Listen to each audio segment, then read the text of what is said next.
Hello, শুভ নববর্ষ সবাইকে। দেখো অ্যাক্সিস মলে চলে এসেছি আমি আজকে লাঞ্চ করবার জন্য। ও মা, কি সুন্দর সাজিয়েছে অ্যাক্সিস মলটা! বাহ বাহ বাহ, খুব সুন্দর।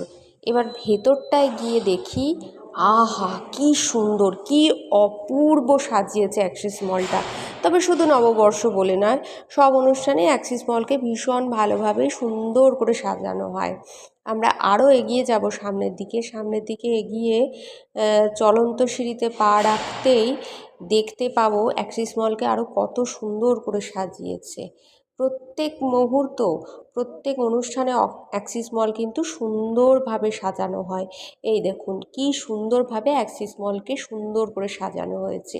ঠিক যেমন এটা নববর্ষের সাজ, ঠিক সেরকমভাবে বিশ্বকর্মা পুজোতেও সাজানো হয়, আবার দুর্গা পুজোতেও সাজানো হয়, দীপাবলিতে সাজানো হয়।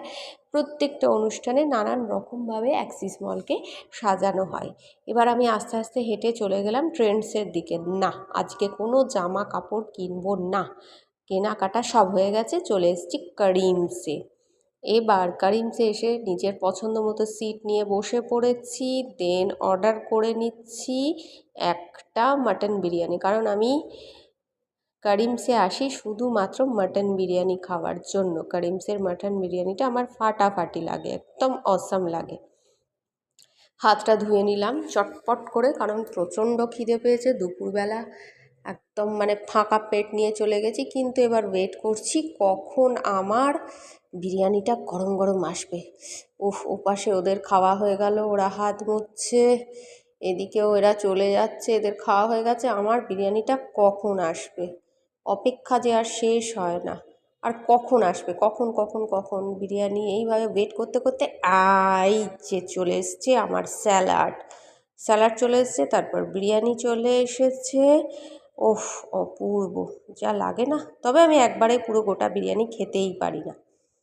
আহ, কি টেস্ট! ওহ, সেই লেভেলের বিরিয়ানি, অসামান্য বিরিয়ানি। যেমন আলুর টেস্ট তেমনি রাইসের টেস্ট। মাটন তো আলাদাভাবে আমার কিছু বলারই নেই, আমি তো মাটন পাগল মানুষ। বিরিয়ানির সঙ্গে কাঁচা লঙ্কা না হলে ঠিক জমে না, একদমই জমে না। আর পেঁয়াজ, তোমরা সবাই জানো যারা বিরিয়ানি লাভার, তারা পেঁয়াজ আর কাঁচা লঙ্কা পেলে বিরিয়ানিটা পুরো সাফ করে দিতে পারে। তো যথারীতি আমি খাওয়া কমপ্লিট করে ফেলেছি। ভাবছিলাম একবার বাজার কলকাতা যাব, তারপরে ভাবলাম না না না, এ মাসে অনেক টাকা খরচা হয়ে গেছে, আর বাজার কলকাতা গিয়ে খরচা করলে আমার হবে না। পয়সা আমাকে জমাতে হবে। আমার বর আমাকে বলেছে পয়সা জমাতে। না না, আমি পয়সা জমাবো। এইভাবে কেউ পয়সা জমাতে পারে বলো? কারিমসে এসে বিরিয়ানি খাচ্ছি, আমি নাকি পয়সা জমাচ্ছি। যাই হোক, এসব ভুলভাল বকে তো আর লাভ নেই। পয়সা কোথায় আর জমাতে পারছি, সব খেয়েই উড়িয়ে দিচ্ছি। টাটা।